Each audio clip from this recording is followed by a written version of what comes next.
Hello, welcome to another Writerly Witterings with me, Michael Jex, the tea-drinking author. And today, well, last week Greg sent me from Canada some lovely blue-black ink from Noodlers. Now, I've experienced Noodlers before. I have experienced Bay State Blue, which is basically a hooligan of inks. It goes through anything. But I haven't tried their blue-black before, and I like blue-black, so I thought, wouldn't it be interesting to compare this with blue-black from Diamine?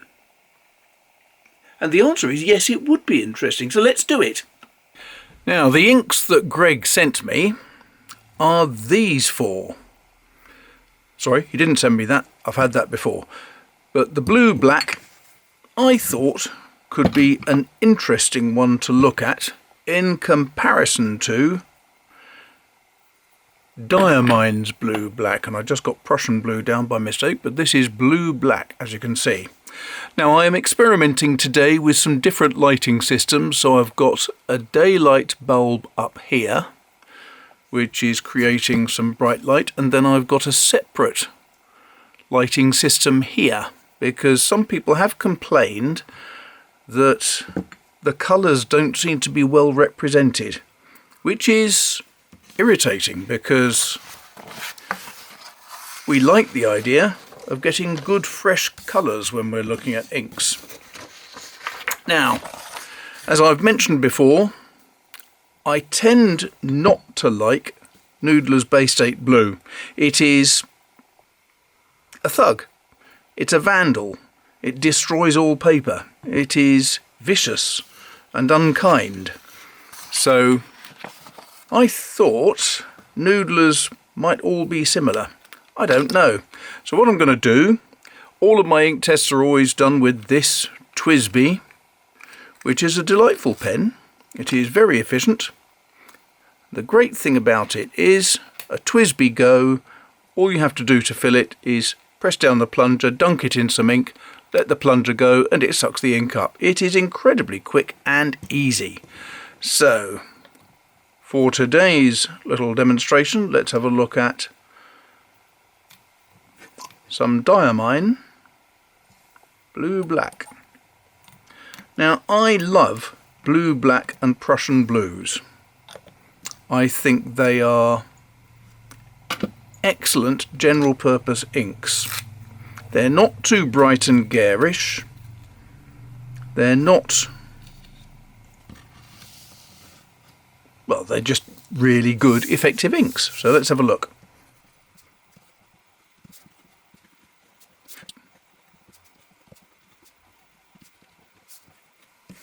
Now, if you haven't used a stub nib, it is basically a nib that's been flattened across the top so that it gives really good line variation. And I love these TWSBI nibs. They are some of my favourite nibs.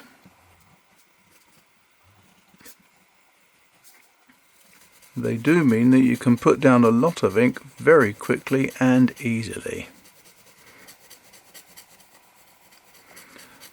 Now that colour, I think, is really lovely. Go that way and get more ink down, easier. And now let's just have a quick look and see what's happening on the other side of this paper. This is William Hanna, which is about 115 GSM, I think, and you can see that it is coming through there slightly where I've scratched it, but let's be realistic. I'm putting down a lot of ink on this paper. It's not surprising that it's going to come through a little bit. If I resort to some standard, this is Rhodia paper, good quality, generally works very well.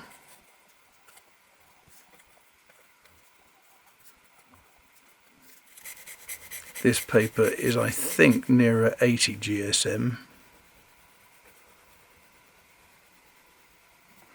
And if we look at this, it is coming through on the heavy inked bit, but with the others it is showing there's very slight ghosting, but it's really not too bad at all. Right, now to change this ink. This is very bad practice. I know I'm going to be sworn at by various pen aficionados saying, you don't put old ink back in the bottle. Well, actually, yes, I do, because I don't want to waste it. Now to rinse and flush this pen, and I'll be back in a moment. Okay, here we are back again. Fully flushed Twisby Go, so there's no pollution from Diamine's ink when I now use the Noodlers. As I think I mentioned last time, I'm impressed with the company that sent this because they decant always a small amount of ink into a sample bottle before they post it to people in Canada, because if the ink gets cold in transit and freezes, it's liable to crack the bottle. So it's a service they provide where they just take out a little bit of the ink so that customers are less likely to get a horrible mess when their package is delivered. Isn't that neat? I like that. It's a sensible idea. But Canadians are sensible people. I love Canada. Haven't been there for many years, but I used to go there quite often. Now, I'm already surprised that this is a blue-black.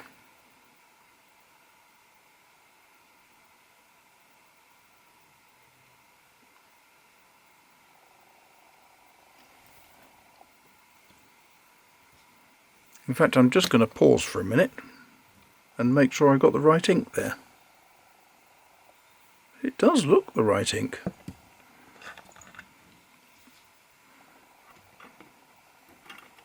Just make sure this is actually what is happening. Just use a dip pen.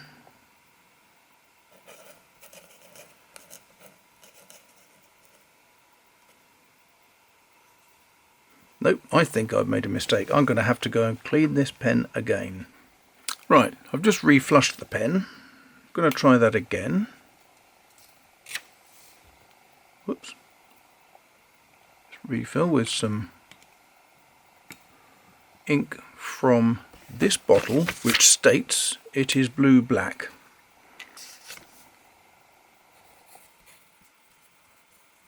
And again. Now, that to my mind is not a blue-black. Let's just have a look.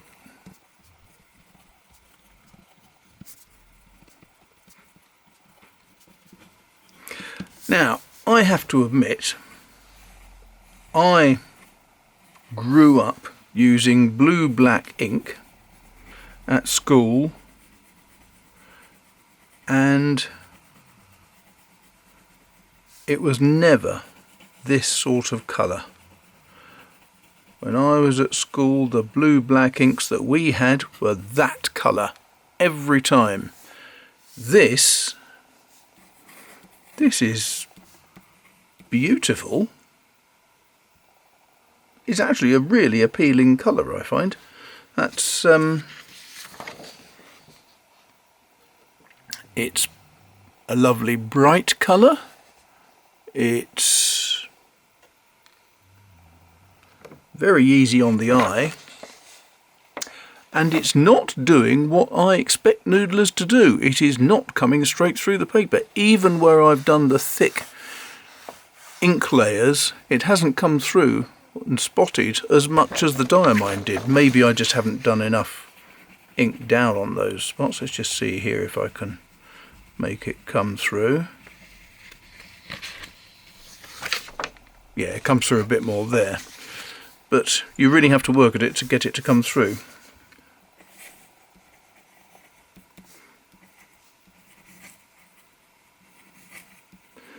But this is something, I'd say that's more of a sapphire blue than a blue-black. In fact, there's so little black in it that I find it hard to believe they can call it black at all.